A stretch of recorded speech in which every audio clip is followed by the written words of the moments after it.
Welcome to Tech Turks. I'm sitting on edge here because this is our 50th edition. We have our 50th participants. I'm very excited. That's why I can't lean back. So today we have Jumoke Dada of Taeillo. They're into furniture design from an African perspective. She is also one of the winners of BET7. And so she's here to tell us what's so special about her company. So Jumoke, welcome to Tech Talks. Thank you for coming. Yeah, thank you. So Taeillo, what does that mean? It's spelled T-A-I-E-L-L-O. Taeillo. So how did you come up with that name? It was when I was so young. My dad told me how I used to use paper to like make lots of creative things, most especially dresses and all. Okay. So it was like he didn't want me to end up being a tailor and stuff. I wanted me to study architecture. So like when I was growing up, I was like, why wouldn't he want me to do whatever? Because I feel maybe being a tailor means being a creative person to him. So that was why I had to like coin out the name and like, okay, yeah, I think tailor means being a creative person. So, fantastic. Yeah. So even there's a design even in the name. So what do you do at Taeillo? How do you design your what's special about your designs? Okay. From your own perspective, of course. I started Taeillo because I used to work for a furniture company that did Italian furniture, contemporary furniture, but I told them I wanted to find ways we can use our own local materials and resources to make our own furniture and also incorporate a bit of African elements into it. So I started like with a research process trying to find out what I can add to my own furniture to make it different from what people see in Europe and America. And I realized, what if we use stuffs like Jumoke to make our own furniture? What if we create our own hybrid material of batik and Nigeria and use it to make our own furniture? So basically that's how I started with some few select pieces, and people liked it. They're like, oh, we haven't seen this sort of thing. Oh, it's really nice. Oh, it's like what we see in Europe, but it's just like it has this African element to it. And since then, we started like growing and scaling up from there. Fantastic. So there's design, but there's production. So how do you ensure that you know that the people producing your concept bring it to life the way it is? You know, there's design and there's bringing it to life are two different things. Yeah, for me, when I design, there's this part where I get to do the drawings and also do details for them. And also the people we hire that make our furniture pieces for us are people who have worked with top furniture companies before and they really understand what standards are and everything. So like giving the drawings to them and stuff, we really like take our time to scout for people so they already know like standard materials to use and stuff. So working with them is quite easier for me. So tell me, how old is your business? Taeillo is just 20 months. 20 months. Yeah. And how many clients have you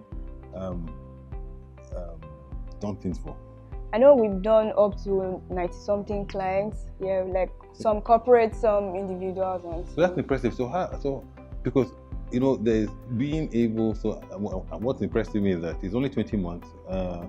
It's a new. I mean, people are also creatures of habit. So how have you created awareness? How have people known about you and said, okay, I want Taeillo to do things for me? So how did you create that awareness?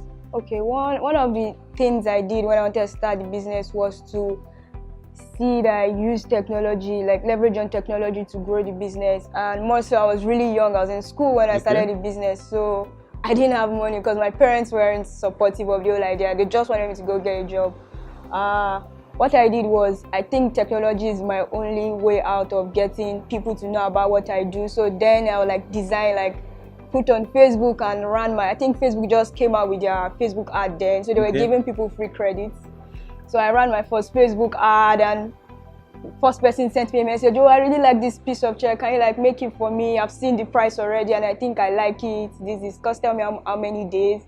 And from there, I think we delivered our first furniture to her. And I think she has this sort of influence on social media. Then she kept it on her page. Oh, she's impressed.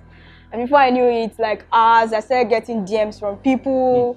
And from there, a lot of people like started sending messages. And with our Instagram page, a lot of people started seeing this stuff and like telling other people about it and through referrals and all. So how long from design to production? How long does that take for typical piece? For example, one of your chairs. like 7 to 9 days you can Okay. have like HS. So like now it depends if you're ordering for more things, then for like projects maybe a month. So it depends on the volume So of. do you have a backlog now of people waiting for stuff? Yeah, sure. Yeah, because So, it's really crazy here, but we still have to like meet up with. So how are you going to how are you going to meet demand eventually? Because if after a while I come to you and I say I like this phone, I like this design, and you tell me it's going to take 6 months, I might not have 6 months to wait. So what are your plans to increase capacity? How do you intend to do that? Is it machine? Is it people? Is it a combination of both? Our scaling is something we are really taking seriously, knowing that a lot of people want the pieces, not only in Nigeria but outside Nigeria. Okay, so you're exporting as well? Yeah. So what we plan on doing is, for Nigeria example, we really have to rely on backward integration because production is really a problem. So we are currently trying to get our own production plants where we have like people working for us and facilities, so we can cope with production in Nigeria. For example, then if we are trying to go into other markets to service orders, then since they have facilities already, we just have to like partner with production people over there to like help us produce. And on the long run, what we plan on doing is to have a production partner that can make our pieces for us in parts, then we only have to assemble, so it cuts production time. Who outside Nigeria is interested in your design? Nigerians outside or non-Nigerians outside? Funny enough, non-Nigerians and Nigerians and Africans in diaspora especially, because I don't know, we get orders like as far as Pittsburgh in US, and like we really want your stuff. We even had people write to us that what if you have like a collaboration where you can like send some of your pieces to us and we'll be like your rep in the UK, but I think logistics is a big issue in this part of the world. So we are just thinking rather than we can take the African elements here and find someone to produce over there for us. I think that one works. So how has BT changed? Has it changed? Are you still the same person? Or from a business perspective, how has it helped you, if it has? Yeah, BT has really helped me a lot, but the most interesting class and the class that helped me the most is the technology class. In the class, I learned how we could use technology to like put our business out there, and now we could creatively go about using technology. And I think then we really had one shoddy website that we had then, and I really saw the example and stuff that lecturer showed us and all, and I had to like go back and like, oh, I think now in the new website we incorporate videos, we do this, do that on the website. And to be sincere, to be honest, when we built the website, the first week we launched, the sales we had like a whole 6 months prior to that time, we had it in just 1 month as a result of just that new website and stuff. Until now, people still talk about, oh, your website is nice. Like, are you sure this was made in Nigeria? Yeah. Are you sure you're a Nigerian brand? And other classes and all, like the part that we were taught how to put the business in structure, and it was really, really mind blowing and everything. Fantastic. Jumoke, congratulations. I wish you luck on Taeillo, and we'll continue the conversation offline. Thank you for coming to Tech Turks. Thank you.